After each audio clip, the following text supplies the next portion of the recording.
मोशी दुर्घटनेतील तरुणाची आपबीती. मोशी येथे झालेल्या भीषण दुर्घटनेत अडकलेल्या तरुणाला अखेर बचाव पथकाने सुखरूप बाहेर काढले. त्यानंतर त्याला तातडीने उपचारासाठी रुग्णालयात दाखल करण्यात आले. उपचारानंतर माध्यमांशी संवाद साधताना त्या तरुणाने दुर्घटनेचा थरार अनुभव सांगितला. अचानकच मोठा आवाज झाला आणि काही काळाच्या आतच सर्व काही कोसळले. मी ढिगाऱ्याखाली अडकलो होतो. श्वास घेण्यासही त्रास होत होता. मदतीसाठी आवाज देत होतो.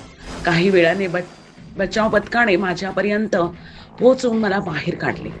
त्यांनी वेळेत मदत केली नसती तर काय झाले असते सांगता येत नाही, अशी आपबीती त्याने सांगितली. सध्या संबंधित तरुणावर रुग्णालयात उपचार सुरू असून त्याची प्रकृती स्थिर असल्याची माहिती डॉक्टरांनी दिली आहे. काय सांगशील, काय घडलं होतं, कशा पद्धतीनं तू जे आहे ते बाहेर पडला, काय अनुभव त्यावेळेस तुझ्या डोक्यात काय चाललं होतं?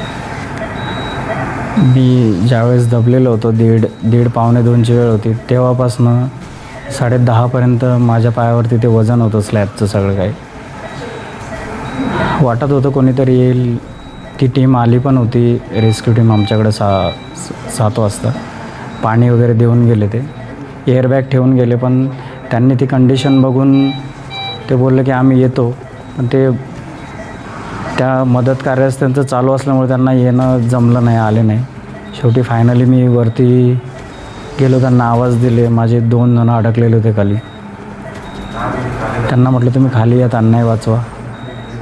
आणि त्या क्षणी माझा जसा मोबाईल निघाला ज्यावेळेस, त्यावेळेस मी वाईफला मेसेज करून ठेवला होता आणि मी शेवटचा एक सेल्फी पण काढून ठेवला होता, जेणेकरून मला कधी काही झालं तर माझी वाईफ.